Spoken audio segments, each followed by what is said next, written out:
கூட்டணி அறிவிக்கப்பட்டு 1 மாத காலம் கடந்த பின்னரும் கள அளவில் இரு கட்சி தொண்டர்களிடையே பிணைப்பு ஏற்படவில்லையாம். இணக்கமான போக்கும் ஏற்படவில்லையா. நேற்றைய தினம் தஞ்சாவூரில் எடப்பாடி பழனிசாமி பங்கேற்ற நிகழ்ச்சிகளுக்கு அமமுக நிர்வாகிகளுக்கு அழைப்பு விடுக்கப்பட்டும் அவர்கள் யாரும் அதில் பங்கேற்கவில்லை.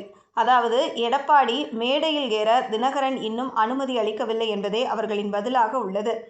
அது மட்டுமல்லாமல் தங்களுக்கு ஒதுக்கப்படும் தொகுதிகளில் மட்டும் வேலை செய்வது என்றும் அதிமுக வேட்பாளர்களுக்காக பிரச்சாரம் செய்ய போவதில்லை என்றும் அமமுகவினர் முடிவெடுத்துள்ளதாக கூறப்படுகிறது. சுருக்கமாக சொன்னால் இந்த தேர்தல் கூட்டணி என்பது வாக்குப்பிளவை தவிர்க்கும் ஒரு தற்காலிக உத்தியாக மட்டுமே பார்க்கப்படுகிறது. மனதளவில் இன்னும் ஒட்டாத தலைவர்களும் பிளவுபட்டு கிடக்கும் தொண்டர்களும் இந்த கூட்டணியின் வெற்றியை எந்த அளவிற்கு உறுதி செய்வார்கள் என்பது கேள்விக்குறியாகவே உள்ளது.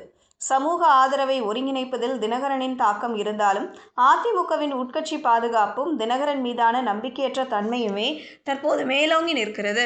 இது கண்டிப்பாக கூட்டணி ரிசல்ட்டை உலுக்கவே செய்யும். என்ன நடக்கிறது என்பதை பொறுத்திருந்து பார்ப்போம்.